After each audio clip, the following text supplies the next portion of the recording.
Good afternoon, everyone. Welcome. Welcome to all of you who are able to make it, despite the weather going on outside. For all those who say the Jews control the weather, I tried, but it didn't work. So just to try to keep it everyone, we also set up a Zoom. So welcome everyone on Zoom. If anyone's there, thank you for joining us. Today's a special day on the Jewish calendar. Today is Tu B'Shvat, the 15th day of the Hebrew month of Shvat, which the Mishnah tells us is the Rosh Hashanah for trees, the new year for trees. And what does that mean for us? The trees must all get dressed in their finest and eat the apple and honey and hear the shofar, but what does that mean for us? So obviously the Torah tells us that human beings are like a tree. We grow also like a tree. The first few years, you just have to nurture it and prune it and take care of it. You don't really get much from it. And as it grows up, it starts contributing to society. So there's a lot of parallels between the human and the tree. And I think the main lesson of Tu B'Shvat is to keep on growing, keep on sharing, keep on giving, just like a tree. But talking about the afterlife is also a very important topic, because in Judaism, it's all part of one journey. I can give you the religious perspective. I don't know what Doron is going to talk about, but there's the journey of life. When we're here, trying to be like trees is just a part of it. There's before, there's the after. And so we're here to talk a little bit about what happens after. We have here Doron Kornbluth, who is a world-renowned author and lecturer, a real expert in the topic, both in researching different information about it, as well as talking to people and knowing from real-life experience, from interacting with other people. I don't know about the ones who've already passed, but at least those whose relatives have passed. He'll give a talk, and then there'll be some time for questions. So if you have questions, write them down, save them. There will be an opportunity to ask them. As I mentioned, we have these little. Doron has a book on the topic that's available for sale outside. Bring it in soon. Very well-written book that really goes through much more in length and in depth than we're going to be able to cover today. But we also have these little booklets titled "It's Very Personal Decision" with a brief overview of the options of cremation and burial, and it brings different information about both. So I think it's a very informative booklet if that's a choice you are making. Most of us end up choosing one or the other. And without any further ado, Doron. Thank you. Hi, Rabbi. It's so nice to be here. Hi, everybody. Thank you for coming. Hi. My name is Doron. Can you hear me clearly? Okay, great. All you have to know about me is that I'm born and raised in Montreal, Canada. And after I finished university, I promptly moved to Israel and made Aliyah, where I live now. I've been there for over 30 years. Kids are all born and raised. 2 in the army right now. So if you notice me being a little anxious, you'll understand why. What I do basically is I travel around, I do a lot of research, a lot of writing, and I travel around giving workshops, lectures, and seminars. I wanted to share with you a few ideas on this general subject of burial, cremation, afterlife. It's a weird subject when you think about it. Is it okay if I get a little informal? I'm like, no, formal. I see that nobody else is wearing a jacket. Okay, great. It's let's be honest, it's not a comfortable topic. And I heard a story once actually that kind of got me. The older gentleman asks his wife, he says, "Honey, please come sit beside me on the bed." Kind of a strange request. So she comes and sits beside him on the bed. And he says, "Honey, do you remember, a few years ago when I had my heart attack and you were there with me?" "Yes, honey, I was." "And do you remember when we were in our 50s and, we went through the financial troubles that we had and you were there with me?" "Yes, honey, I was." "And do you remember in our 30s we were newly married and had a health scare and you were there with me?" "Yes, honey, I was." So he says, "Well, I have something really important to tell you." So a tear rolls down her cheek. She leans in and he says, "Honey, you're bad luck." there's some subjects that like they just seem like they're bad luck, they're taboo. I don't want to think about it. I don't talk about it. I don't like who needs it, you know? And fair enough. Like I understand why people are uncomfortable. Who wants to think about, loss and activity and like it's not a pleasant topic, not an easy one. Which is why I want to give an extra thank you to you, Rabbi, and to Chabad of the area, for bringing me here, and for you for coming, because it's not it's not sort of a fun thing, but some topics, even though they're not so fun, they're important for us to think about. I even think that there's an extra reason why it's quite difficult to talk about, and that's because let's face it. I mean, statistically speaking, half of the people in the room have decided on a cremation for their loved ones, have already cremated their loved ones, have signed up for cremation themselves. Like it's kind of like, so like you're gonna like question people's decisions and get into their own personal lives. It's like I just want to be very clear. I'm not judging anybody. Okay, the way that I look at life, and I got this straight from Judaism, I believe, is that we look forward. The metaphor that I give, the example that I give, I'm not sure if it came to me or if I heard it from someone else. God gave us two eyes facing forward. We don't have any eyes looking backwards. Yes, every once in a while, Yom Kippur time, whatever, you can look and see that I can make the right decisions, make the wrong decisions, try and improve, try and change. But 99% of our life, we're facing forward. So no guilt, just forget about all that. I'm just going to try and share some information. I'm going to tell you how I got to this subject. And maybe you'll, think about things a little differently or have some extra information to make your own decisions for yourselves and for your loved ones, and to kind of just get people talking about this a little bit and thinking about it a little bit. So the truth is I was never into this topic. Like many people, I kind of felt it was morbid, gross, unnecessary, didn't want to go there. And I've been in Jewish education in different forms for over 25 years. And about 13 years ago, something like that, I was on a speaking tour in Florida. And my topics until then had nothing to do with death and burial. I didn't know anything about it. Or afterlife, wasn't interested in it.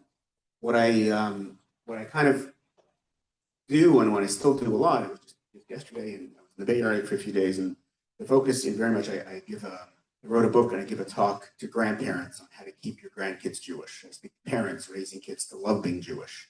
I speak to young people on relationships and why be Jewish.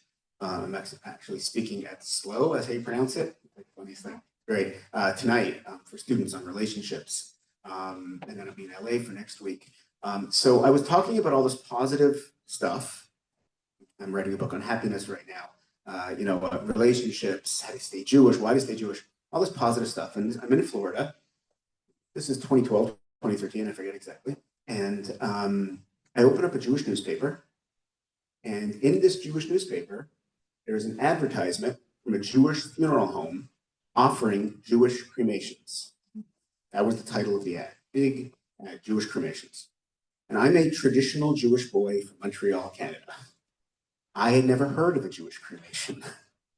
Growing up, Montreal was, everything changes over time, but when I was growing up, Montreal was a very, very unique community, very late immigration, very traditional Jewish community. Simple example, all the shuls, with the exception of 200,000 people, 100,000 Jews, all the shuls with the exception of two, so one Reform, one Conservative, everything else was Orthodox shuls. The people weren't necessarily more observant or less observant, but that was just the feel, the vibe. And like there were certain standards that like everybody did, whether you were more observant, less observant, this way, that way, everybody had their own, thing. We're all on our own journeys in life. But like there were certain standards that were sort of almost absolute. Example, every Jew that I knew growing up, every Jew that I ever heard of growing up, went to shul on Yom Kippur. It was just an automatic. Nobody asked questions. They do the full fast. I'm not talking personal. I'm just saying that was a standard. Everybody knew you were in shul. Everybody knew that Jews went to shul on Yom Kippur. Everybody knew that Jews don't pay retail. It was just an absolute, right? And everybody knew that Jews don't cremate the dead. Never heard of one case growing up. I don't know of anybody who ever heard of one case growing up. It was a generation after the Holocaust. It was just not, it wasn't even an option. It wasn't even, so fast forward, 30, 40 years later, whatever it is, and I'm in Florida, and I open up this newspaper and I see the ad, and I'm in shock. And I start looking into it. And I spent 3 years researching the topic. The result was my book, which the rabbi mentioned, Cremation or Burial, and now I give a lot of seminars and workshops on the topic. And I found that much of what I thought, and I'm guessing much of what at least some of you think, is like kind of secondhand information that we kind of just pick up along the way and is not necessarily as accurate as we might want. I learned a lot along the way, and I keep up on the information since then in terms of research. And I wanted to share, some of what I found over the years that's helped people. A comedian once said, "I don't want to achieve immortality through my work. I want to achieve it through not dying." We'd rather not have to discuss this, but okay. So like this, as far as we know, there were certain ancient societies, certain ancient cultures that were very death-focused. Ancient Egypt, ancient Tibet come to mind. They each had a book of the dead. Now, I'll be honest, I am a wannabe, archaeologist. And I don't have any degree in it, but one of the things that I do in life, aside from traveling and lecturing, is that I guide tours, very historically based family tours in Israel, and I take groups to Poland. So I'm very into history and I love archaeology. But even with my great love of archaeology, I have to admit, it's not exactly a hard science. Many of my teachers in archaeology would object, but all archaeology is the study of human remains, right? What you find in the ground, writing if you're lucky, usually not even that. And they try and construct what a society was like 1,000 years ago, 2,000 years ago, 3,000 years ago. But it's very, very small amount of material, building a whole picture. So we don't really know what ancient Egyptian society was like. From the little sliver of information that we do have, it seems like it was very death-focused. The Book of the Dead, the royal tombs. The pyramids, by the way, were not tombs, as far as we know. They haven't found any bodies in the pyramids. I always used to think they were tombs. No, they're separate tombs. They found a lot of them. You might have seen the remnants. Remember the King Tut exhibition? They used to travel around the world, right? Amazing, intricate, not just the mummies, but the pharaohs, the kings. They would have foodstuffs and boats and wagons. They kill servants to be there with them for the afterlife. I mean, as far as we know, Egyptian society, ancient Egypt, was very different. The modern world today, the West, the US, whatever it is quite the opposite, actually. You ever thought about it? Like, our society is very not death-focused. I would even say it's not even focused on, well, I'll give you an example. Forget about death for a second, but let's just give an idea like what our culture does focus on, it doesn't focus on. Anybody here remember a gentleman named John Glenn? What was he famous for? Astronaut, and then senator, and then before that, you're skipping one step. You're right, but you're skipping one step. Astronaut, senator, astronaut again. A year or two ago, William Shatner from Star Trek went to space with Bezos, right? It was it was great, 90-year-old man, very impressive, whatever, but they basically just touched orbit and went right back down. John Glenn did much more than that, right? He was for one of the Apollo, he didn't land on the moon as far as I know. He was one of the Apollo astronauts, one of the first in orbit, and a real American, like an American hero and very honorable man, senator from Ohio, like really role model type of person. And then I think he was in his early 70s when he went back into space with NASA. And it was a very impressive feat. By the way, if you think that like NASA bent the rules for him to go back, not at all. Can you imagine if something would have happened to Senator John Glenn in space? Like he passed the NASA test in his 70s. I couldn't have passed them when I was 18. You know what I'm saying? Like, you know what it takes to, very impressive, right? And front page of Time magazine, all over the news. I remember when it happened, very big accomplishment. I was actually quite, as everybody, I was quite impressed by John Glenn going back into space. And I was quite embarrassed for us. Just think about it for a second. Why was our society praising John Glenn? Not because of his wisdom, because of his age, because of his experience, because of his goodness, because of his role model, not because of because he was acting like a young guy. Impressive physically, no doubt, right? But there's something a little off about our society today. I don't mean to put it down completely. I get off a plane, I put my phone in the car, I have my GPS. It's amazing. Not just technology, but the openness. There's a lot of great things about living it. I mean, you think I want to go back to like the 1800s when my grandparents were being beaten up in Russia? I love the modern world, right? But there's some things that we've lost. Respect for old age. Oh my gosh, worship of youth. It's like ridiculous. All the more so, like people who are like infirm or sick. Like the society doesn't even want to talk about it, to think about it. No respect is given. Get them out of the picture. Get them. It's all the more so issues of death and dying and what to do with the dead. Like our society, in a sense, is the opposite of ancient Egypt. Quite the opposite. We avoid everything. We don't want to deal with it at all. Now I'll even share something even a little closer to home. Even Judaism is not that focused on death. What do we say when we're going to have a drink? What do Jews say? L'chaim, to life. Judaism is very life focused. Definitely believe in the afterlife. We'll talk about it. We'll teach you, we'll learn about it. There are laws about what to do. It's all there. It's always been there. But it's never been our focus. Our focus is always supposed to be 99% of our focus. Always has been and always is supposed to be. I remember guys in front. What am I supposed to make my life a little more spiritual? Make the world a little better, a little more open to God's presence, help others. I mean, focus on life. Yeah, the other stuff will be taken care of, right? So even our own society, our own tradition is not that death focused. And I don't think that was a huge problem for much of history. Because for the average person, I'm not sure how many quote unquote decisions they had to make. Jews always buried the dead. Throughout history, Roman historian Tacitus, when he described us to his compatriots, one of the defining character traits, the Jews bury rather than burn the dead. Cremation is not a new thing. It was the standard in the ancient world. It wasn't the only thing. Some societies did more burials. There were all other options, right? The Vikings put the body on a raft instead of a flame. The Tibetans put it on a tower, let the birds eat the body. There are a million different variations. But the norm in most of the ancient world was cremation. And Jews, Roman historian pointed out, we didn't do it. And throughout all of history, we were always the people that buried the dead. Until recently, things have changed a lot. Forget about Jews for a second. Let's just talk about Americans, right? The population of the US right now is about 340 million people, if I'm not mistaken, right? A Western country has a death rate of just under 1%, meaning there are roughly 3 million deaths a year in the USA. Thank God there's more births, there's immigration, the population is healthy, but that's how many deaths there are, roughly speaking. Right? Out of those 3 million, 2017, that's 8 years ago, was a watershed moment because it went from majority burial in 2016 to majority cremation in 2017.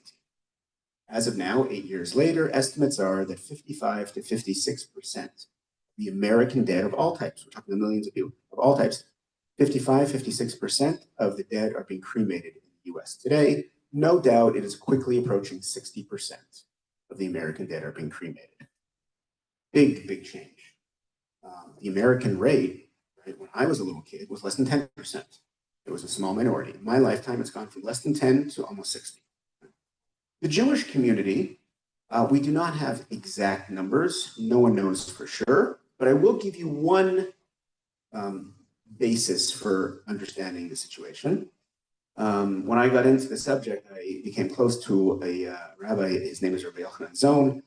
His organization actually put together that little pamphlet. He also helped my first Tahara, when I helped the Chevra Kadisha, the Burial Society, prepare the body, was with him, and a lot of research. He pointed me in a lot of right directions. So he told me years ago that he had done an informal survey of New York area Jewish funeral homes. This is 15 years ago. And he found in his informal survey, admittedly non-scientific, but he found that Jewish funeral homes in the New York area told him that 25% of the requests were for cremations. Now, let's notice the adjectives or the conditions over there. That was 15 years ago. That's New York, the most culturally Jewish part of the country, which automatically means there's a lot more Jewish stuff going on. And that was people who chose Jewish funeral homes. Almost by definition, people who are less connected, less affiliated, will choose less traditional kind of things and higher cremation rates. There is no doubt that the percentage of the Jewish dead, right, who are being disposal of the bodies, every word you want to use, there's no doubt that it's 1 in 3 nationally today. That's a very conservative estimate. Most people are guessing it's something like 40%. By the way, when I was a little kid, it was under 2%. In my lifetime, it's gone from negligible to almost 40%. Wow. So what this means is what basically worked for us for thousands of years. Focus on life, l'chaim, try and make the world a better place, try and build a Jewish community, try and help humanity, try and make your own life a little spiritual and better. And don't worry too much about the death stuff. That may have been fine throughout history. It's like, things just happen automatically. This is what people did. But now that it's such a big option and that people are choosing, so now it's important, much more important, and we actually know a little more about it. The actual practical decision, burial and cremation, and at a deeper level, like what is the Jewish conception of the afterlife and the soul? How does this fit into the future? Which is why I'm here, and that's why you're here, I think, to try and understand a little better. So let's get into the main question. I want to hear from you. Forget about Jews for a second. Let's just think of America, right? 3 million people dying every year. Cremation rate is almost 60%. Why? Why are more people today, we don't have time for long answers, but just in one word, you tell me. Why are more people today than ever in our lifetimes choosing cremation of all backgrounds? What do you think? You can take them. Just get mobility, excellent. Taking where you want, good. Convenience, easy, yes. Cost, cheaper. What else? Environmental, you guys are great, getting the main ones. Anyone else? Rabbi, did we miss anything you've heard? You must deal with this on a regular basis, no? Nothing, we're good? So I'm very impressed. You've got most of the main right away. I want to explain exactly what we're going to do now together. I want to go through the reasons that people are choosing cremation. We're going to analyze them together. We'll move quickly because I want to have time for everything else. I think we're going to find together that the reasons that people are choosing cremation fall into different categories. Some are, to be honest, quite weak. A couple are not true at all. One is more serious. And then we're going to understand, flip the script, so to speak, and understand, okay, so why have Jews for thousands of years, not just Judaism, by the way, but Jews for thousands of years, have insisted so much of prioritized burial? So again, first we're going to go through the cremation arguments, approaches, analyze them, understand them a little bit better, strengths and weaknesses. Then we're going to deal with the burial issues, and then we'll get to your questions and comments. Okay, just so you know what's going to be happening. We're going to try and move quickly. We can get a lot of information on the table, and we have time for your comments. Okay, mobility. Take it with you, right? There's two sides to this idea. One is that a grave is not mobile; it's in one place. And two is that the remains you can take with you. So there are two aspects of the same idea, but let's take a look at them. In the old country, so to speak, it was kind of nice. You had a family plot where generations lived, right? In town, people lived for in the same town for generations. And you had a family plot generation after generation. And if and when you wanted to visit, right? Father's Day, Mother's Day, birthday, yard sale, whatever, whatever, then everybody was there. I actually have a family plot in Montreal where I go to. My grandparents, great grandparents, it's actually kind of sweet. People say today that, well, that was nice maybe then, but that's not our lives right now. I was just in Florida before coming here. I was in Florida speaking for 2 weeks, and then I came to California. And Florida has quite high cremation rates. A number of reasons for that. One of the reasons, undoubtedly, is that there's a lot of retirees in Florida. So think for yourself. Where am I going to be buried? here in Florida, I mean, everybody I know is my age. How much longer do they have? And they're not going to visit my grave anyway. I'm going to be buried back in New York. I haven't lived there for 30 years. Don't know anybody there anymore. I'm going to be buried where the kids are. Well, they're now in California, but like, who knows if they're going to stay there. I've never lived there. And their kids are at school all over the country. Who knows where they're going to end up? So many people quite reasonably say, let's be honest, no one's going to visit my grave. The kids aren't necessarily so traditional anyway, so who knows if they would. So why bother having one? It's a fair question, right? I'm very upfront and honest about the challenges.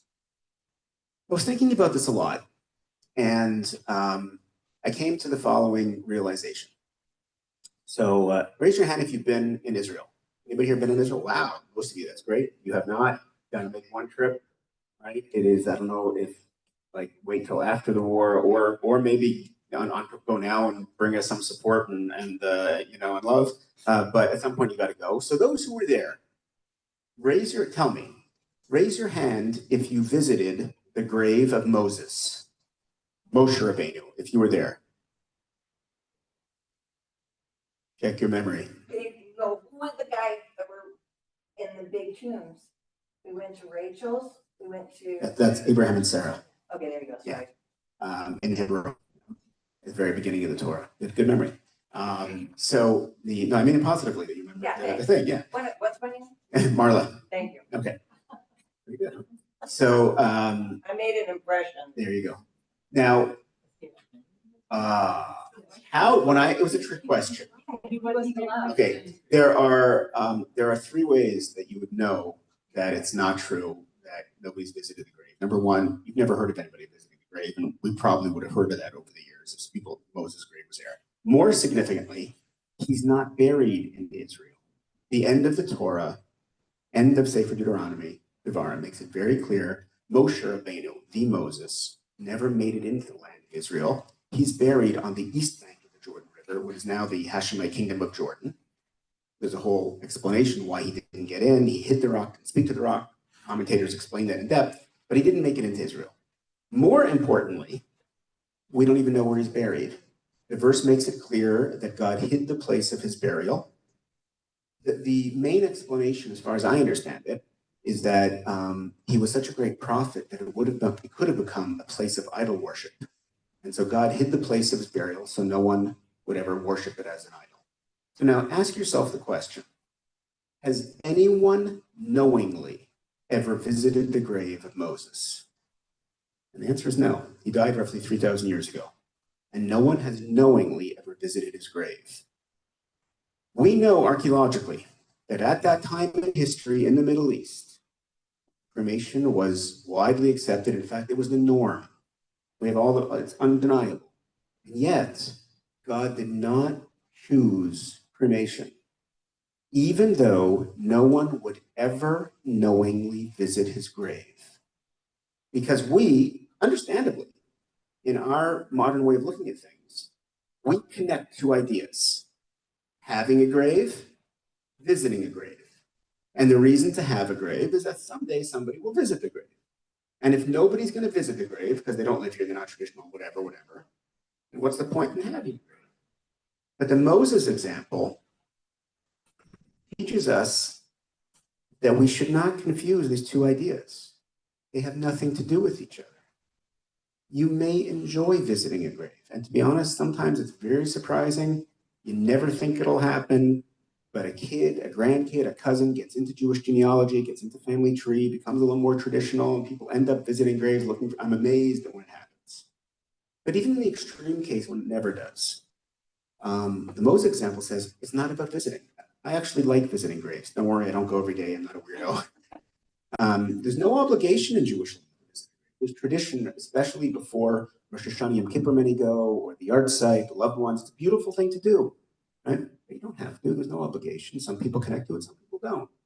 But that's irrelevant to whether or not a person should have a grave. Fascinating concept. In terms of taking it with you, so I understand the sentiment. Who wouldn't? My father, rest in peace, he passed away almost 4 years ago during COVID, not because of COVID, but during COVID.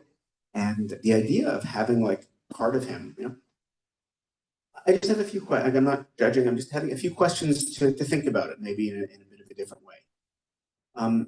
Through most of history, people kept the connection to their loved ones who had passed without carrying cremated remains.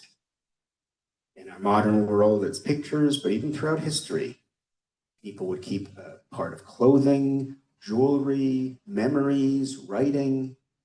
If anything, these people were far more connected to their loved ones than we are in our modern distracted world.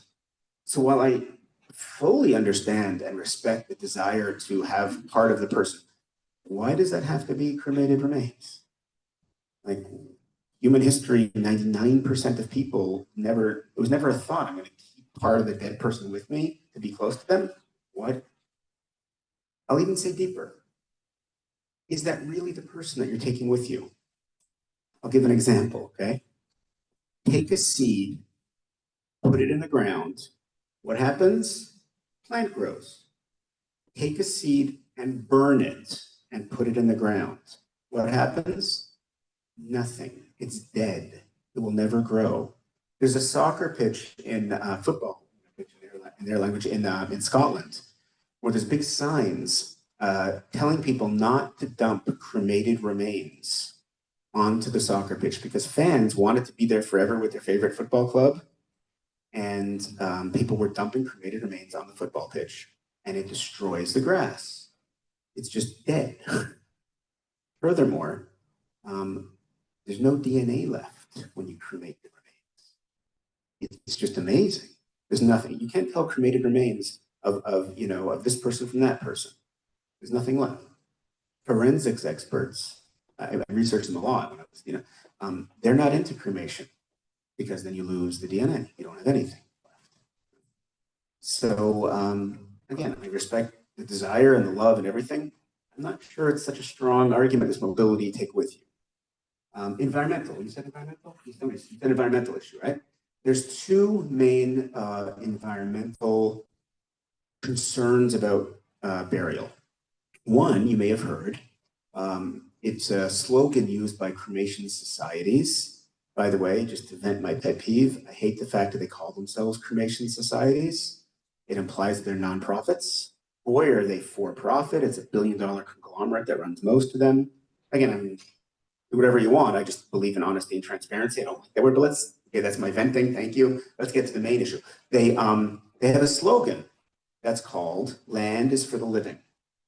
Very powerful argument. After all, we have a limited amount of land. We have a growing population. Why waste it on dead bodies that don't need it? Leave it for the birds and the trees and the beautiful redwood forests. I mean, like, land is for the living. Why waste it? After all, we believe in prioritizing life, right? Very powerful moral arguments. If you're a good person, don't waste the land. Give it to those who need it. So I crunched the numbers. I did the math. I'm not the first person to do it, but I did it and I verified. It's been verified since. My book came out, I think, in 2014, and I've been speaking to thousands of people since then. Never once has anyone argued this number, because I think it's not even my number. I think it's inarguable. I'm not going to belabor a lot of statistics here, but I'll give you one. Get this. If every American who died, roughly 3 million a year, and I'm not speaking to every American, I'm speaking to Jews who are less than 2% of the population. But even if you multiply that by 50 and you say every American who died were to be buried, get this, it would take 10,000 years to use up 1% of America's. 10,000 years to use up 1% of America. We all know that few, if any, cemeteries would last 10,000 years. In other words, if you want to be buried in Manhattan or downtown Los Angeles, you have a big problem. But within 1 hour of every metropolitan area, there is endless land. I drove last Friday before Shabbat. I was in Florida until Friday. It's a great flight, Fort Lauderdale, 7:30 a.m. You land in LA at 10:30 a.m. It was like amazing, right? Then Sunday I was there for Shabbat in LA, speaking with students at USC, and then I drove up to the Bay Area. Then today I drove down. I was in Santa. I drove down to here. I mean, you live in an empty state. I know it doesn't feel that way when you're in the cities on the coast. I get it, right? But this state is empty. By the way, this is true in North America. This is true in South America. This is true in Europe. This is true in Africa. This is true in Asia. This is true in Australia. This is true everywhere on planet Earth, except for two places that I know of, Hong Kong and Singapore. And there's solutions there if you want solutions. Serious environmental groups don't even talk about the land use for the living issue. It's not a cremation companies do, but because it's not an issue. Again, how often do you go to a cemetery? You can't drive for 1 hour once a year to get to a, like, we use far more land every year for new Walmarts and big box stores, far more. Burial actually takes a remarkably small amount. So if there was a question, no, of course you have a question. But 99% of the land is for the living, 99.9, 0.99, 0.999, there is no issue. By the way, if you doubt me, next time you take a flight, look down, plenty of land. The more serious environmental issue is not the amount of land. That's actually not an issue at all. It's what goes into the land. And this is a serious environmental critique of burial, started in the 1950s, by the way. Two main problems. Number one, metal caskets. In legitimate environmental disaster, like, oh my God, if you care about the planet, it's horrible. It's just horrible. Hundreds of thousands of these metal caskets, the energy, the iron to form them, to create them, then they're put into the ground and they rust for 1,000 years, leaking into the groundwater. No wonder environmentalists hate it. Number two problem with American burial, embalming. Forgive me, I don't want to get gross, but embalming means the removal of the liquids of the blood from the body, replacing with preservatives. To this day, 2025, the number one preservative used is formaldehyde. 8 to 10 gallons in most cases. It's tremendous. It goes straight, obviously it goes into the body and it leaks into the ground. Horrible for the environment. Anybody notice anything about these two environmental disasters, metal caskets and embalming? They're not Jewish. We don't do either. In terms of caskets, Judaism exists on simple wood burial. Can you hear in the back? Yeah. Judaism insists on simple wood caskets. By the way, where I live in Israel, you know, they don't even bury in coffins. It's strange the first time you see it. They carry the body in the cemetery in a coffin, in a wood coffin. But then when it's about to be put in the ground, it's taken out. And the body is buried in burial shrouds and a talit. They reuse the coffins, actually. So in most places in the West, you certainly need coffins, right? That's the wood, right? Biodegradable, not an issue. Embalming is against Jewish law. If you're curious as to why, and if you have a bit of a morbid sense, go on YouTube and watch an embalming. You'll understand in 30 seconds why we consider desecration of the body. By the way, embalming is in almost all cases completely unnecessary. Only the USA does embalming at the rates that happen here. Nowhere else in the world is it the norm. And here it started in the Civil War. Tens of thousands of Union soldiers have been killed in the South. The parents demanded to see the body. It took 2 weeks to ship them up on a train. So embalming went before 61. Embalming went from being a small, rare thing to becoming the norm in America, and only in America. So these two elements are not Jewish. Environmentalists are not in favor of cremation. It is not true. Environmentalists are in favor of what's called green burial. Cremation has its own environmental problems, significant ones. Number one, use of electricity. We're all trying to get off of our fossil fuel cars. Suddenly you're burning bodies with fossil fuels? By the way, it's not a quick burning. When I started this research, I always assumed that like a cremation is like a microwave oven. Put the thing in, press a button, 5 minutes later, you're ready. No. For a thin person, 90 minutes to 2 hours. For the average American, overweight and even obese, right? 3 to 4 hours. Tremendous amount of electricity. Furthermore, it releases toxins in the air. Close to home. At the beginning of COVID, in April or May, I forget, of 2020, there was an article in Los Angeles Times that the City Council of LA relaxed the air pollution rules on crematorium in Los Angeles County. Because in normal times, there are rules as to how many cremations they're allowed to do a day because it releases pollution into the air. First few months of COVID, unfortunately, there were too many bodies they had to do, so they allowed them to do more despite the pollution. Many municipalities have rules. You're not allowed to have a crematorium beside a kid's school, an elementary school. Ask yourself why. If you're my age, if you have a filling, you might have mercury in your teeth. They don't do it anymore for little kids, but in our they do. Horrible for the environment. So cremation is not the choice of environmentalists. Environmentalists want what's called green burial. Green burial has three main factors. No metal caskets, no embalming, better cemetery design, which, by the way, the cemeteries are getting better and better at. I actually see it a lot, and they're getting better and better at it. It's all going Jewish crowd and in the non-Jewish society as well. So the environmental critique is simply not true. Simply not true. What else did you mention? Well, so a couple things that you didn't mention, but just because it might come up, just quickly, some people are grossed out by burial, right? It just seems, I don't want to be eaten by bugs, decomposition, right? Oh, I've heard of it, a lot. And to be honest, like, I remember high school labs, like, decomposition is not pretty. I am not going to be here and say that burial is beautiful. It ain't, okay? That being said, the alternative is no better. Forgive me, but during those 3 hours or whatever it is for a cremation to happen, the body is not calm and spiritual. The muscles are contracting and expanding. The brain is sizzling. I mean, I won't get into details. If you're into that stuff, just Google and you'll see what happens. It's disgusting. It's smelly, loud, disgusting. Again, both are pretty gross. I'm just pointing out that's not a reason they can. Other people have actually said that, burial's kind of old fashioned, right? It's not in style now. I want to do, and I relate to this personally, that you notice I'm not wearing a tie. Rabbi, it's no disrespect to you or the crowd.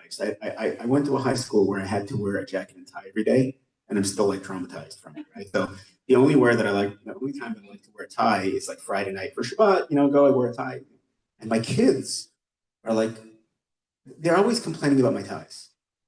Ties are too thin, ties are too wide. I get mixed up, right? And they always ask, why don't I just throw out my ties?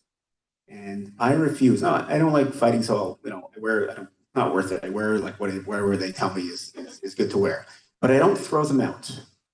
Why? Because you and I know that in 2 years or 3 years, the wide ties are in, the thin ties are out. These are really good silk ties. They spend a lot of money on them. They're gorgeous. I'm not throwing them out. 2 years later, they'll be back in, right? So like fads come and fads go, and there's all these different options. Like, maybe that's the reason to choose how you dress, and maybe that's the reason if having a wedding and you're designing the decor. I get it. You want to be in style, but to decide what to do, I mean, you decide. It's your life and your decisions. But is that how we decide? So when you actually go through the reasons, I think we've gone through everything you said now. Exactly. When you go through the reasons, people are choosing cremation. It's incredible that when you just think about them a little bit, do a little research, right? I did it for you. I didn't know this either myself, right? It turns out that these reasons are incredibly weak. Many of them are just not true, the environmental reason, except for one. There is one distinct advantage cremation has that is undeniable, and that is cost. Theoretically, it doesn't have to be that way. There are people who do really expensive cremations, do a whole funeral service, a whole this, a whole that. It can cost them $550. You can go really expensive, and you can do a funeral that is quite cheap. Just give an example. When my father passed away, right? I'm from Canada, and I loved Canada, even though I moved to Israel. But I always loved Canada until COVID. I developed a vicious hate and resentment of my home country, because whatever you think about COVID rules, and I know everybody's different views, and I respect everybody, but Canada was nuts. Just to give you an example, I had to sit Shiva alone in an Airbnb. My brother had to sit Shiva alone in a different Airbnb, and my mother, a new widow, had to sit Shiva alone in our house. Ridiculous. We all had medical, we all had vaccines, we all had everything. Okay. So the funeral itself was, we pushed the forms and got the member of parliament involved. And like, we got permission to do an outside funeral, 10 people, spaced at 2 meters, we were able to say Kaddish, right? It was horribly traumatic. Still haven't recovered, as you can tell. It happened to be cheap. I'm saying if you don't do the funeral service, right, and you do a simple stone mourn, like you can make. So there are cases where cremation will be expensive and burial will be cheap, but that's not the norm. In most cases today, you can have a cremation done start to finish, $2,000-3,000. If you want to go really cheap, it can be cheaper than that. That's the norm for a cremation. And the norm for a burial, 8, 10, 12 start to finish.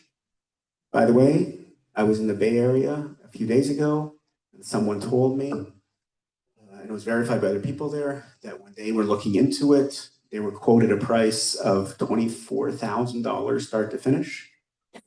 I immediately told them that that's highway robbery. It doesn't cost that. They should run. There is no reason to spend money like that. And another woman who was there gave this other woman exactly what to do, because when she was faced with the same thing, she decided, I'm not doing this. How often do I go to a cemetery anyway? Found a Jewish cemetery in the Sacramento area, a 1-hour drive, less than half the price. I'm just saying, if you're getting quoted these nutso prices, run away. It's not honest, it's not Jewish, it's somebody's making a buck, it's horrible. But even in the norm, okay, the normal case, 75% of the time, 80, whatever it is, there's a $5,000 or $6,000 difference between cremation and burial. Now, I'll be honest, in the scheme of our lifetimes, when you add up how much money we're making and how much money we're spending over our lifetimes, if you plan it out early, which I encourage people to do, we don't have Starbucks in Israel. That's not because it's like because the coffee. There's so many good coffees, like it's everywhere. Starbucks would not do that well. That's the theory, right? But I love Starbucks. So when I come to the States, I spent $8 on a coffee the other day. $8 on 25 cents at home, literally. You can buy the Starbucks. When you add it up, if you just plan a few years ahead, again, if you leave it till the end and it's it's like $6,000 more, it's a big difference. But if you just so add up those costs, it's not such a huge difference like when you actually plan it out. But let's be honest, it's still $6,000. That's money. So I want to now explain, in my view, why I believe Jews throughout history have said it's worth the extra money. Even if, again, I've just given, you can make funerals cheaper. If you plan it out, that you don't even notice it. There's all answers there, right? But even if it is an extra $6,000, right off the bat, right? I want to explain now why I believe Jews have said it's worth it. Guys, when you proposed to your beloved and you put a ring on her finger, I hope that you did not get that ring from the bottom of a Cracker Jack box, right? You spent money on it. There are some things that are worth some extra money. I'm trying to understand why, and I'm going to try and share why I believe millions of Jews over 3,000 years have almost universally said, this is worth it. Number one, we're going to move quickly. I'm going to give you a number of reasons, then we'll have your questions and comments. Number one, in World War II, in the Lodz ghetto, there was a rabbi, his name was Rabbi Oshri, O-S-H-R-I. He survived the war somehow and moved to New York and told the following story. One day he's in his little hovel, whatever it was, in the ghetto, and a Nazi officer in uniform, blonde hair, blue eyes, bursts in, slams the door after him. Rabbi Oshri believes he's about to meet his maker. And the Nazi starts speaking to him in perfect Yiddish. Rabbi, I'm a Jew. I look the part, I have fake papers, I got the uniform, I keep moving from place to place every day. This is how I'm surviving.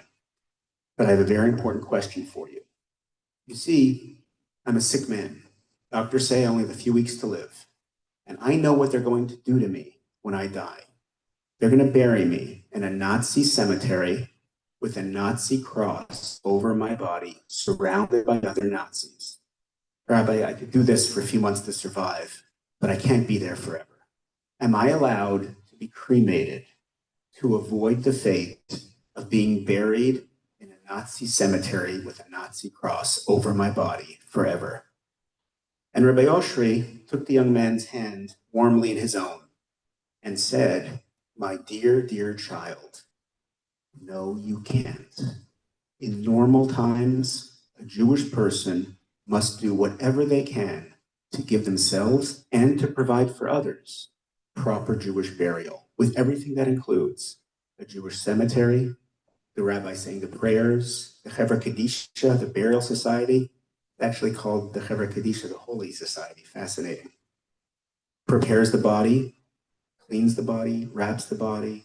The body is lowered into the ground by the community, a little bit of the earth from the land of Israel. In normal times, we do everything we can for ourselves and for other community members to have proper Jewish burial. But in this current hell that we are living in, a Jew must do whatever they can not to be cremated. And it's better, it's crucial, it's absolute, even to be buried in a Nazi cemetery. Unbelievable. The Torah, by the way, spends so much ink on burial. If I was creating a religion, I don't think I would really care. But the Torah does.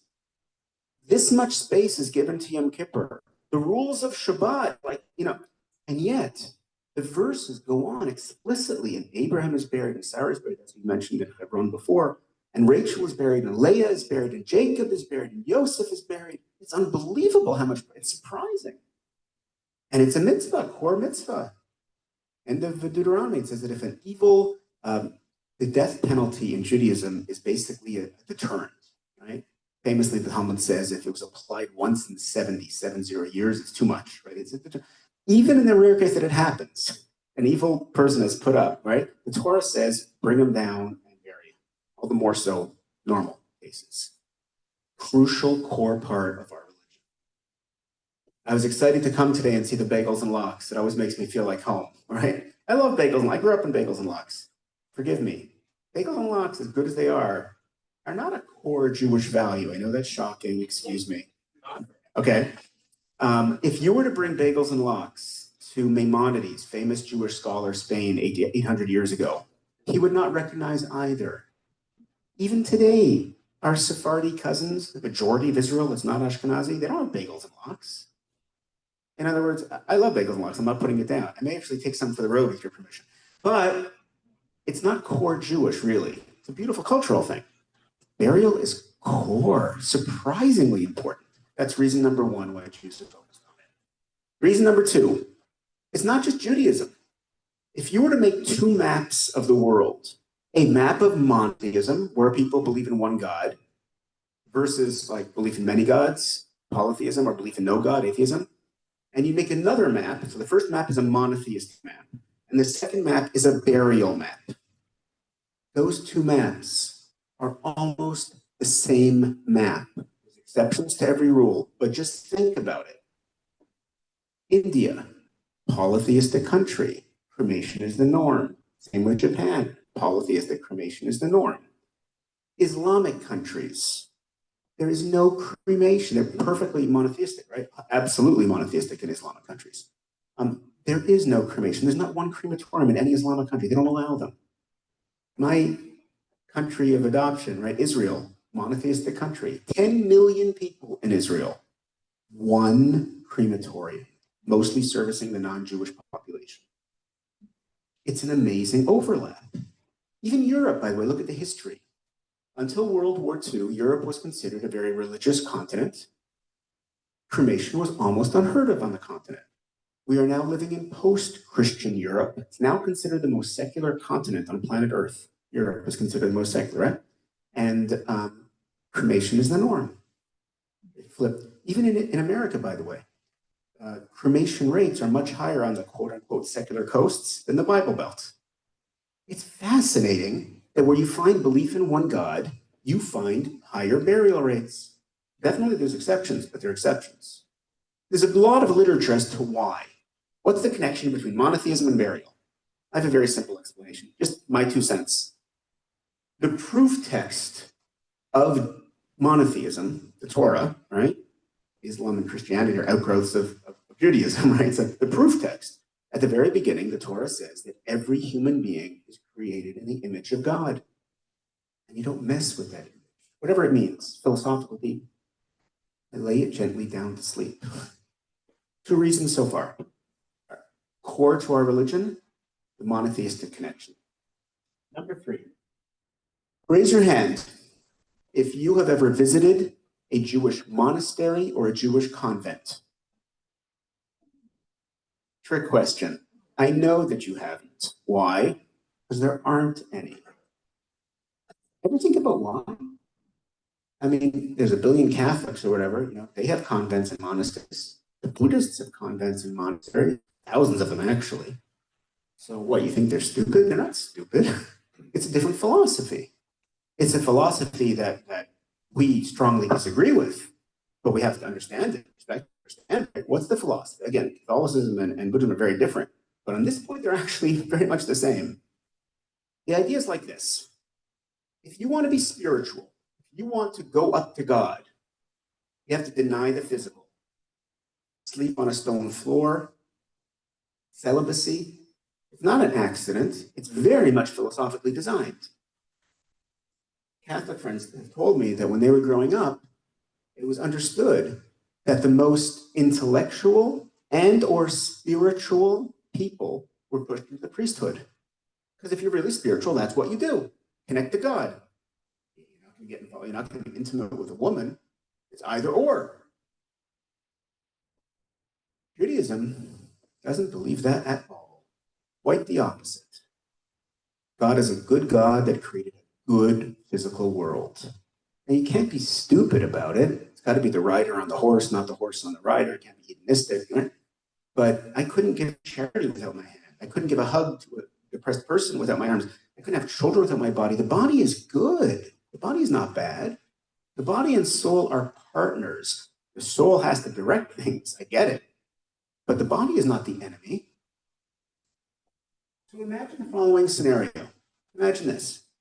God forbid, a woman buries her husband of been married for 40 years. She comes back from the funeral, takes off her black mourning dress, M-O-U-R-N, and puts on a red party dress and goes out that night looking for a new guy. Sound normal to you? Of course not. When you have a partner for decades and decades, you don't just move on. The soul doesn't just move on. Our tradition is very clear on this. The soul is deeply connected to its body. And when we think of spirituality, often we think of it because we've been sort of influenced by Hollywood or Western thought or Christianity, and we kind of look at it in a way that's not how it was intended originally Jewish to be looked at. I'll explain what I mean. When you think of the afterlife, if you're like me, you automatically think of pure spiritual. Understandably, right? Judaism has a slightly, part of that is true, but it's only partially true. The rabbi's been sitting there wondering, is he going to mention the number one reason that the Talmud gives for burial?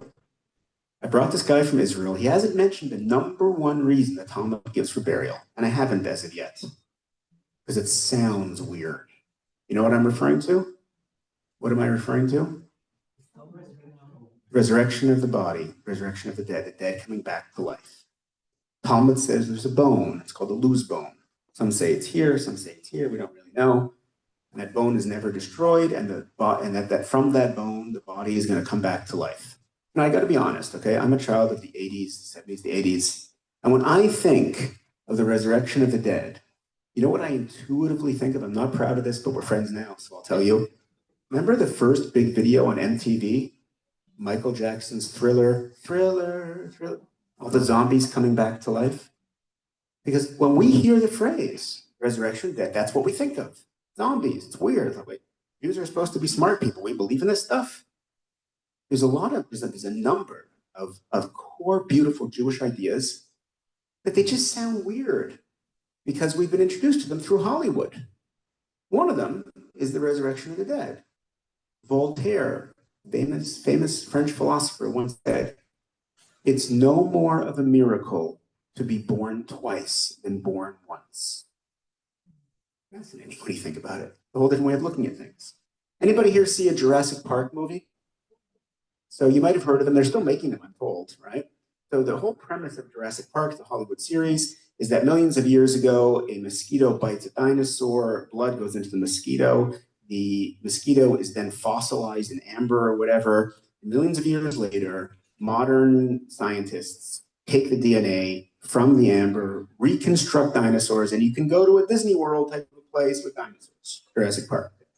So it sounds like complete science fiction, ridiculous, whatever. The only thing is, this may come shocking, it's much more science than fiction. Anybody here remember Dolly, the sheep? First animal to be successfully cloned. They've been trying for years, but it was the first success 40 years ago. Today, the only thing stopping cloning is ethical and legal concerns. It's not a technical limitation. I mean, there are technical limitations, but they've passed most of them. Today, right now, there are Hollywood celebrities that have cloned their animals to have their pets in different cities at the same time. They're making a park, I was told it's in Eastern Russia, called, you can Google it, of woolly mammoths, because they found fully formed woolly mammoths in the ice. Very easy to reconstruct. They're creating woolly mammoths. Cloning is physically not an issue right now. DNA has everything. Once you have DNA, from one DNA in one part of the leg, they can reconstruct the whole body. Right? So I believe that this is what the Talmud was referring to when it said there's a bone, there's a certain part of a human being that never destructs, never disintegrates, and from it life can come back, whatever that means and for whatever purpose. We believe in the body. The body is good. It's our partner, and it even has some kind of a role to play in the future. Anybody remember Hurricane Katrina?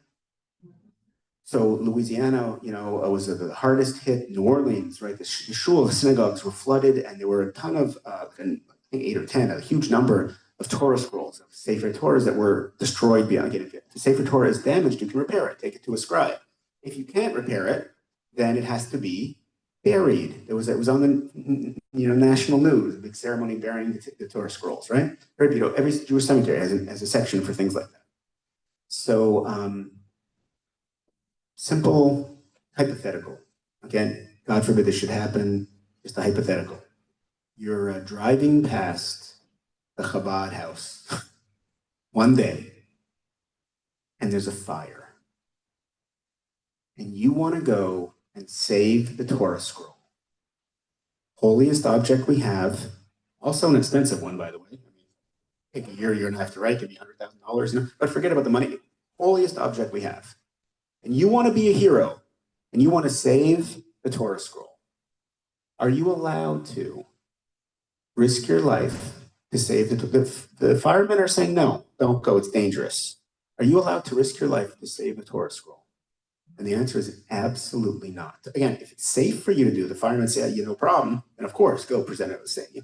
But if there's a risk to your life, you're not allowed to. A Torah scroll is the holiest object we have. We bury it. And you are not allowed to risk your life. By the way, it doesn't matter if you're a man or a woman, if you're old or you're young, if you're healthy or you're sick, or if you're more observant, less observant, all of that is irrelevant. You are holier than a Torah scroll. Not just your soul, but even your body. We bury a Torah scroll, we bury a person. The body is a partner. The body is good. We treat it with respect. Someone once said, we burn the garbage, we bury treasure. Fascinating. Summarizes a lot. One final idea, and then we'll get to your questions and comments. I don't know where I got this from, but it's a dialogue that I heard or I imagined. Older Jewish guy says to his kids, I want you to listen for a minute. Just be serious and listen for a minute. I may not have been the best Jew on planet Earth. To be honest, I didn't have much of a Jewish education. Looking back, maybe I would do more, maybe not, I don't know. But there's one thing I do know. proud that I was born a Jew. I'm proud that I am a Jew. And when I die, I want to be buried as Jews have been buried for thousands of years. I want my last statement on planet Earth to be, I may not have been a perfect Jew, but I'm a proud Jew. That touches me. Let's summarize. We started out with the overall picture of what's happening today.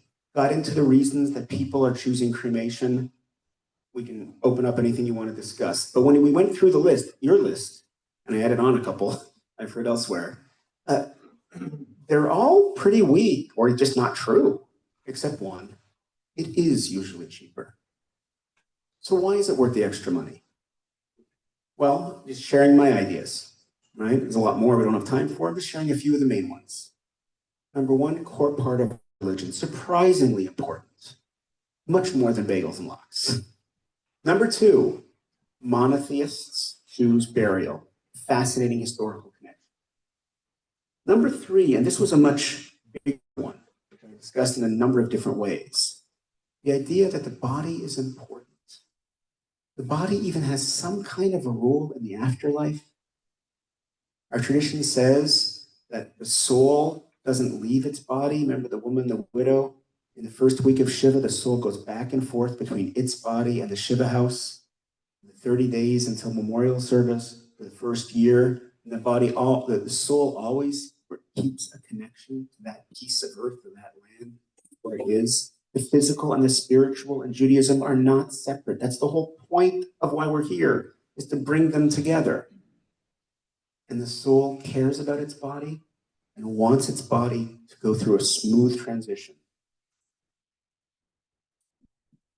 The idea of this final idea of the Jewish gentleman that says, I may not have been a perfect Jew, but I'm a proud one. No surprise, I'm sure you've heard of this recently. I have two boys in the Israeli army, right? So the extent that the IDF goes to bring back bodies, I'm not talking about live hostages, to get bodies, it's unbelievable. We have traded live terrorists to get back dead bodies. You can critique that, it's not a given. I'm not getting into the right or wrong. I'm just saying, oh my gosh, the Jewish people has always, and to this day, really cares about this. So it's not just about me. I'm choosing to be part of the Jewish people. It's a big thing. Someone once said, there are things worse than death. Have you ever spent an evening with an insurance salesman? So it's not an easy topic, not an easy subject, not an easy thing to listen to. So I want to thank you for coming and thank you for listening. I hope there's something that's helped you just look at things a little differently. For resources, okay, again, I'm here for questions and comments, or resources. If you know people who wanted to come who are not here, Rabbi put on Zoom, the video is going to be available on Chabad.org. Chabad is the best website out there for Jewish stuff, Chabad, right? Chabad.org. There actually, if you put in my name, Doron Kornbluth, there's a video of me speaking about the subject about 10 years ago, but the same core ideas.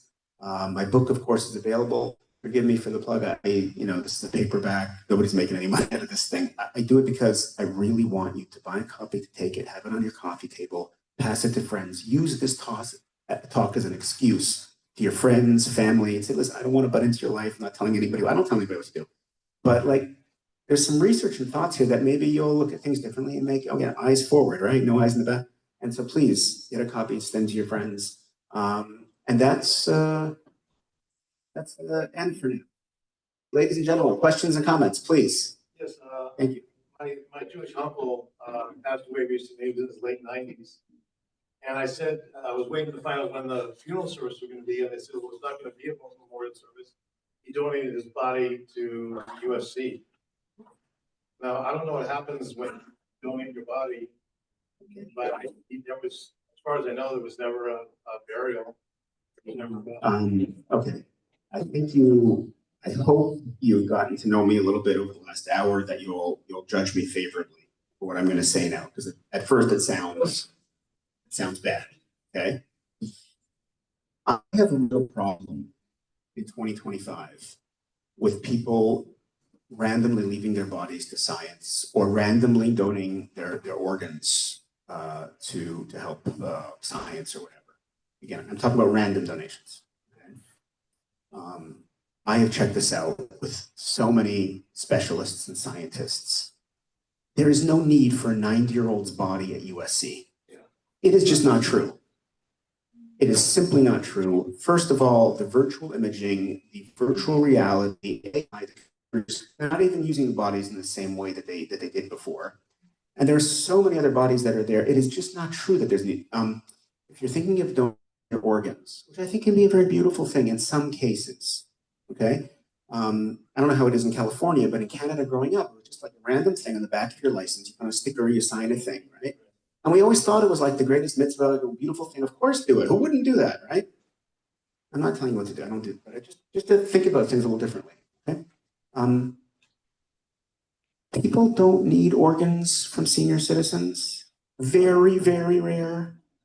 The problem with organ donation is that it is a very slippery slope to organ harvesting. Almost every crucial organ needs to be removed from the body before death. Once the person dies, the organs die and they're of no use. You have sometimes only a few minutes after death. It's unbelievable. Look into it. So if you want to do that mitzvah, I suggest you sign up. It's called HODS, Halachic, that's Jewish law, Halachic Organ Donation Society, HODS.org. They've now been wrapped up into a different organization called Ematai.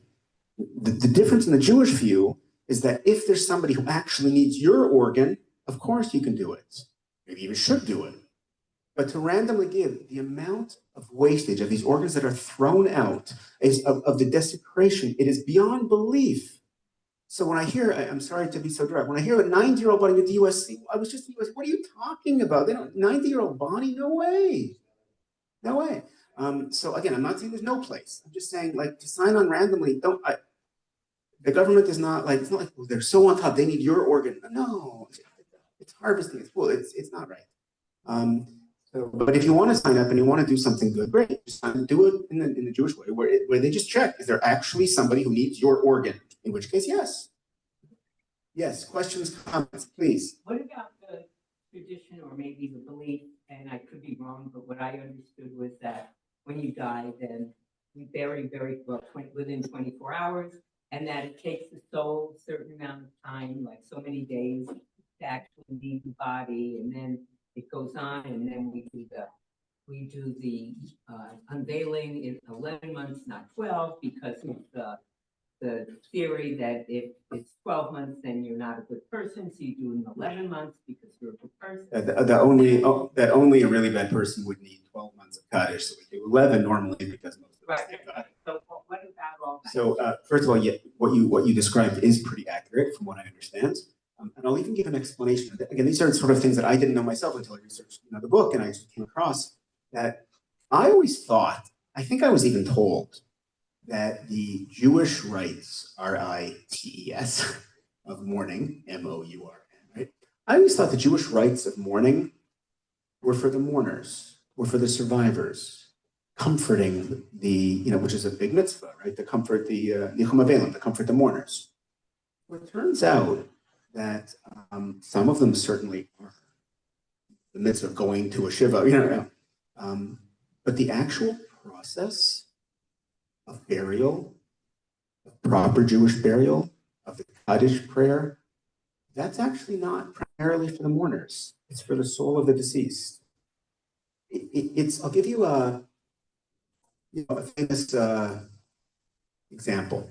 I don't know where this is, Rabbi, you may know the source for this, I don't know, but a famous example, like these two fetuses, maybe they're in the womb, and they can sense that they're about to be born, to be ejected from the womb. And one is very nervous, doesn't want to go, it's so happy, food, comfort, warmth. And the other is like it's a different stage, right? Ready to go.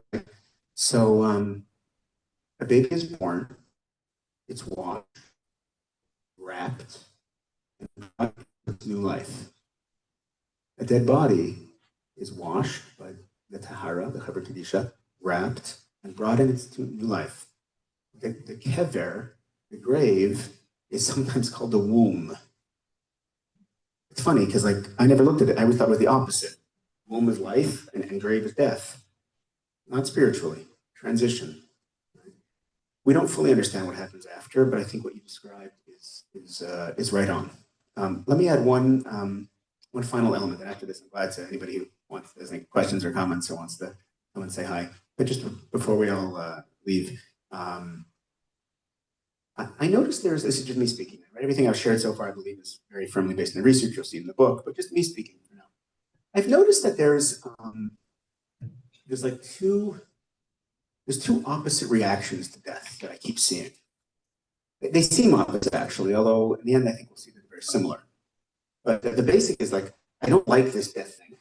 I'm uncomfortable with it. I reject it. It makes me sad, makes me angry. Some people then say, so I'm going to fight it. This can be conscious or unconscious. That's metal caskets. That's embalming. That's above ground mausoleums, right? That's extra concrete liners. Anything I can do to slow the process down, I'm going to fight it. I know, in theory, I know the body still can decompose, but not on my watch. I'll do everything I can to slow it down. Fighting, but I'm going to slow it down as much as I can. There's an opposite reaction. I hate this death thing.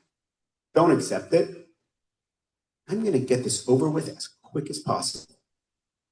I'm going to do 7 days of Shiva. We'll do 3 days. Then it became 1 day. People have to get a funeral on the same day. I'm not going to do a whole day of Kaddish, a whole year of Kaddish. No, it's not. I'm going to do a whole burial, cremation, quick, easy. They're two opposite reactions, right? But they're kind of similar. In both cases, I don't like what's happening. I reject it. One case, I'm going to slow it down, fight it. The other case, I'm going to speed it up. There's another way of fighting it. Judaism actually says, you know what? You spent your whole life building, changing, improving. Now's not the time to fight. You spent your whole life trying to control things. Now's not the time to exert human control. Cremation is human control. I will burn it. Nature loves and does burial. Think about it. Burial is the natural way of every living thing. A plant grows, blossoms, goes back to Mother Earth. An animal is born, runs around the forest, goes back to Mother Earth. Burial is natural.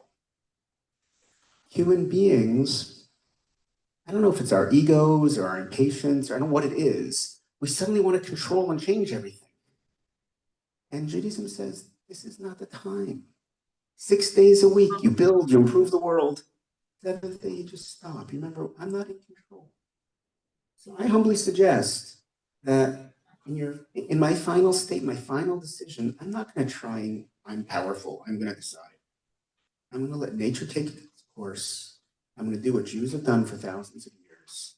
I'm going to realize divine destiny, God, history.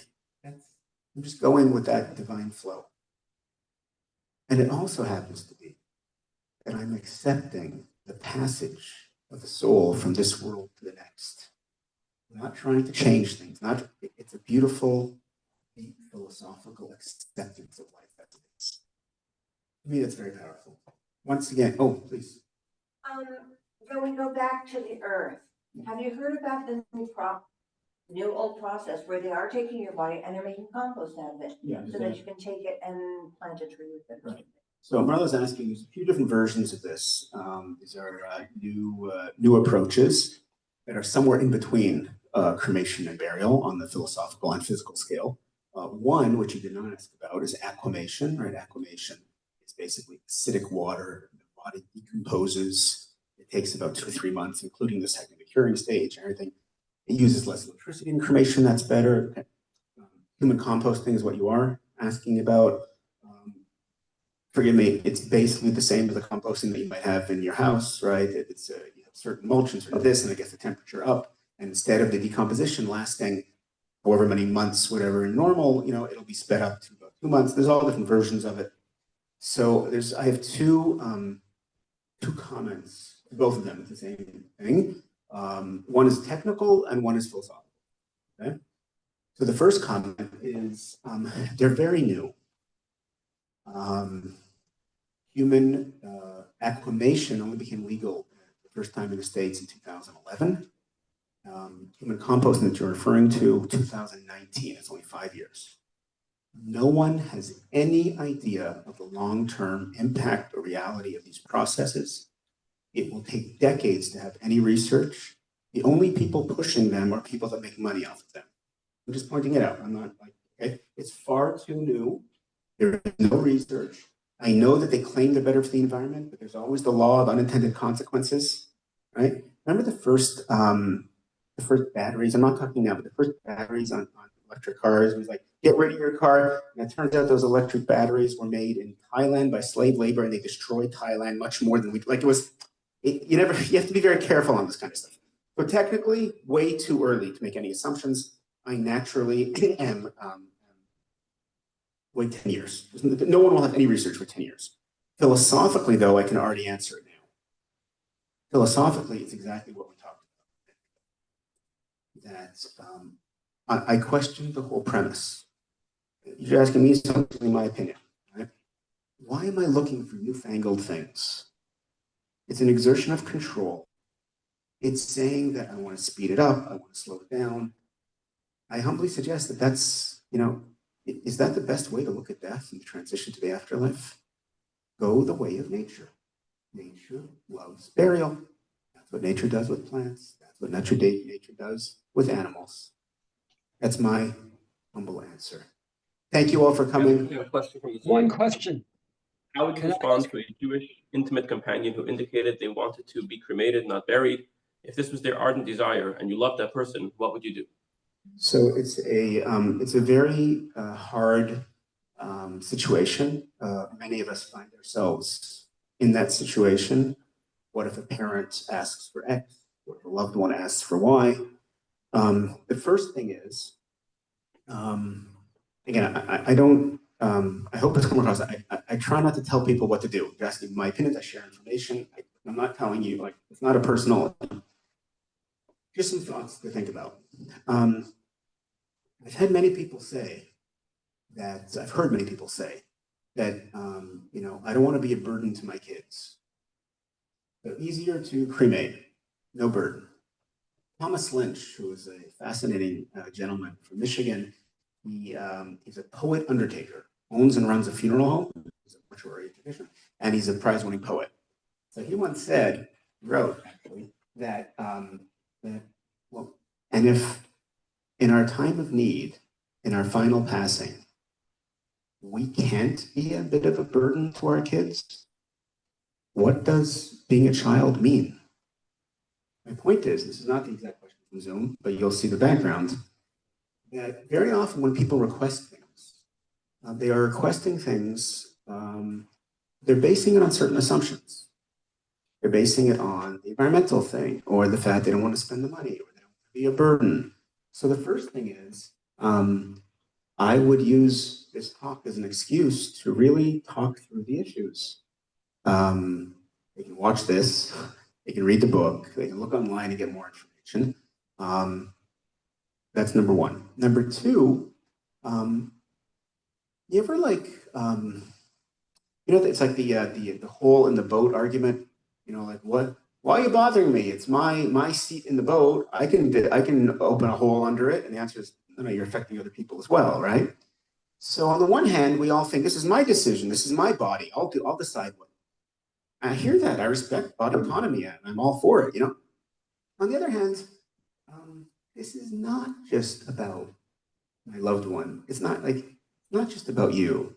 This is also about me, because it affects my whole relationship with you. It affects, if you go first, it affects, can I visit a place? It affects my whole memory of you. It affects if there's children, grandchildren. Like, we're not as alone as we think we are. Ever notice how Catholics have their own denominational cemeteries, and Protestants do, and Muslims do? Not just Jews, the Jews have a Jewish cemetery. Faiths, almost universally, there are a couple of exceptions, very small, but almost universally, faiths prioritize. Why is that? It's not anti anybody else. It's that, I don't think, and certainly in our case it's not. It's that we're a community over here, and we're a community in life and a community in death. And the fact that you're going to be buried together emphasizes to the living that we're part of a community. This is everlasting. This is special. There's something unique here. So, so I think that's the second element. It's not just about that.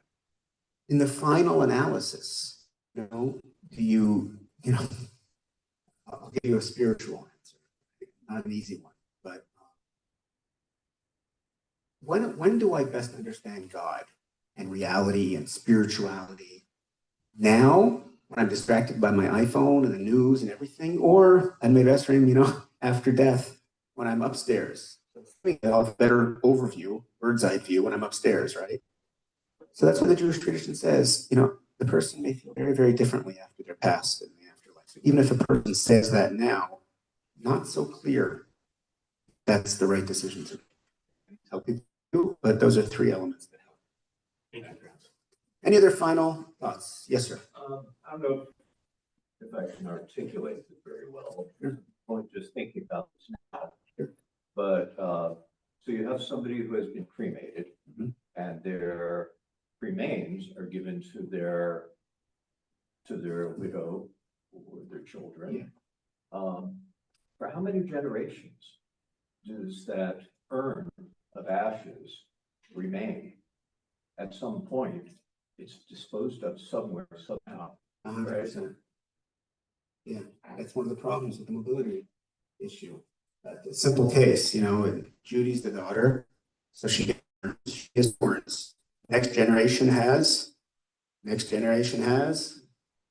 mean, it's facetious, but like our homes and our lives are just not meant for the long-term care. Every funeral home, correct.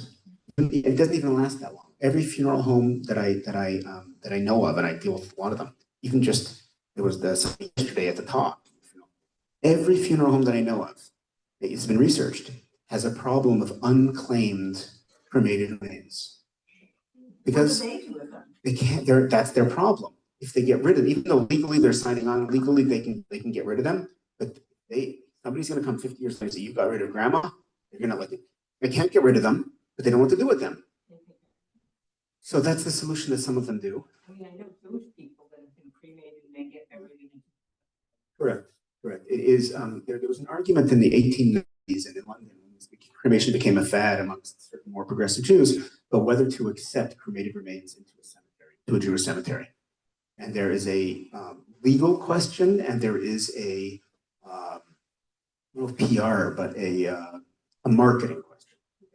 So the legal issue, they actually at the time forbid allowing cremated remains into a Jewish cemetery. Now that's a big surprise because legally there's no problem. And we talked about it before. When you cremate the person's remains, it's not the person. It's not. Okay, there's no DNA left. There's nothing about it. Just dirt.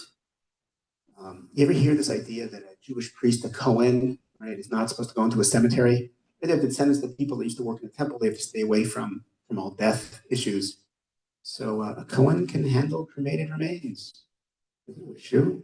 Because they're not the dead body. There's nothing there.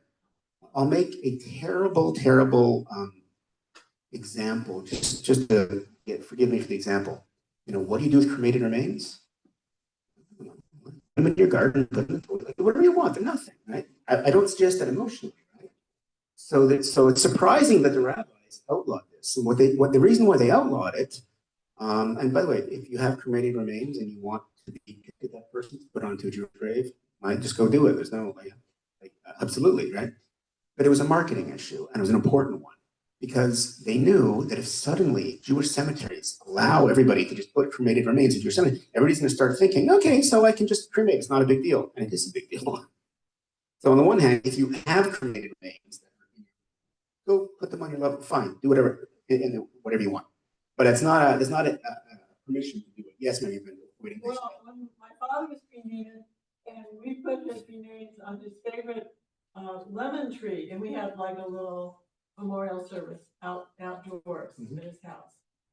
And I still have his urn in my living room. Yeah. So it sounds very appropriate. Again, with all of that, eyes in the front, that doesn't mean that I have to choose cremation because others did. Right? We all have to hopefully in our lives, we learn and we grow and we try and make the best decisions that we can. But yes, if you have them, very appropriate thing to do, I think.